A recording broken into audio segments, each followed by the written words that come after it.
Le loup qui ne voulait plus marcher. Un soir, Loup rentra chez lui, épuisé d'avoir joué dans la forêt. Il avait les pieds gonflés et les jambes en papier mâché. « Je ne marcherai plus jamais », dit-il à ses amis. « C'est bien trop fatigant. » Ses amis le regardèrent en pouffant. Ce loup, il était trop marrant. En janvier, Loup s'acheta un vélo tout-terrain. Quel bonheur de pédaler museau au vent sur les chemins et dans les champs. Quand la roue de son vélo creva, Loup fut bien ennuyé.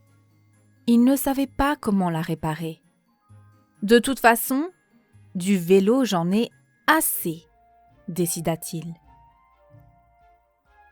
En février, Loup partit au sport d'hiver avec ses amis. À peine arrivé, il chaussa sa paire de skis dernier cri et s'élança sur les pistes. « Moins vite, lui criait Alfred. Trop tard.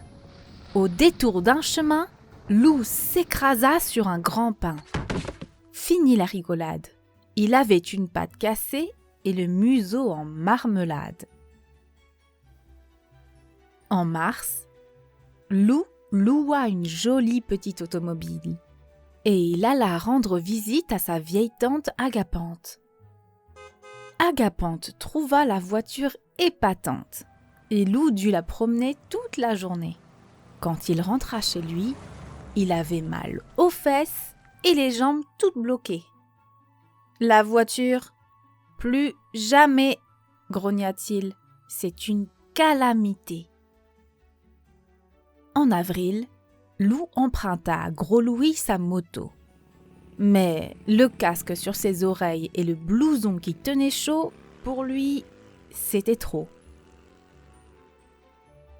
En mai, Louve, sa chérie, lui offrit une magnifique paire de patins à roulettes.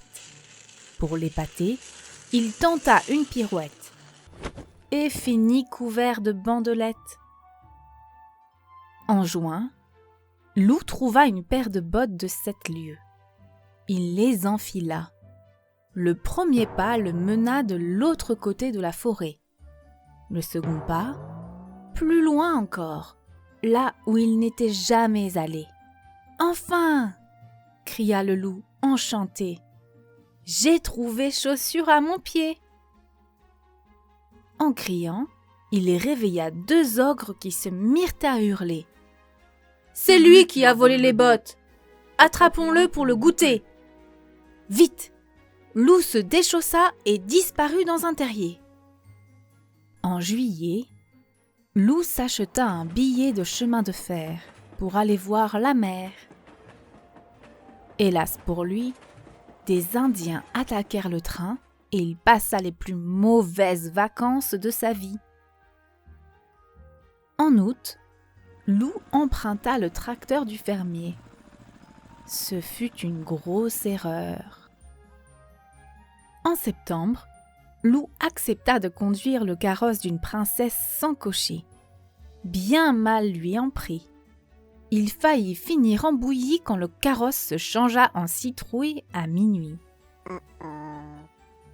En octobre, Loup fut invité au mariage de sa sœur Sarah Loup. Elle habitait au Canada, à des milliers de kilomètres d'ici. « Enfin, je vais prendre l'avion !» fit Loup tout excité. À peine décollé, l'avion fut pris dans une tempête terrible. Il tanguait, plongeait, se redressait.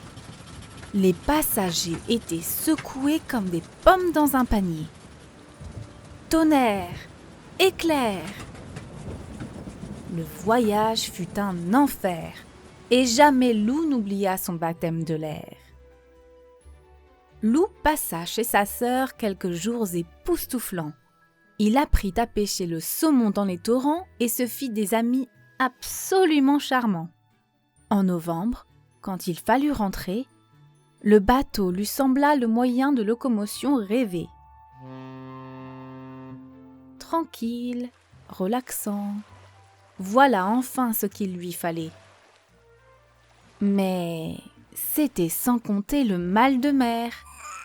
Au moindre roulis, Lou sentait son cœur se mettre à l'envers.